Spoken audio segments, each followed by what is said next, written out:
শাহরিয়ার বৃষ্টি আপু আপনার এমপ্লয়ি শিলার কি হয়েছে, একটা ভিডিও ভাইরাল হয়েছে দেখলাম। আপু মানে এত বাটপার কিছু মানুষজন, এত ফাজিল, এরা ভিডিওর যে ক্যাপশনটা দিচ্ছে যে বয়ফ্রেন্ড নিয়ে ধরা খেলো, এটা একটা মিথ্যা কথা। হ্যাঁ, ওটা ছিল আমার গাড়ি এন্ড আমার স্টাফকে আমার গাড়ি পিক করছে গুলশান মানে পুলিশ প্লাজার সামনে থেকে। আমরা বসুন্ধরাতে আমাদের আরেকটা নতুন শোরুম খুলছি, জানেন, নতুন শোরুমের ওপেনিং এ যাবে। তো সেখানে ওর হাজবেন্ড হচ্ছে, ওর হাজবেন্ডের সাথে ওর সেপারেশন হয়ে গেছে, ওটার সাথে আগেই ঝামেলা ছিল, ওই আমার গাড়ি আটকায় ওর সাথে একটা ঝামেলা করছে।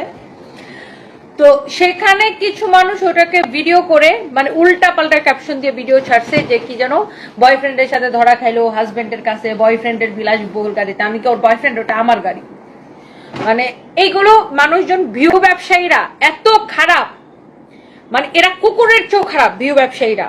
ভিউ ব্যবসার জন্য ওরা জাতা ক্যাপশন দিয়ে ভিডিওটা ছাড়ছে।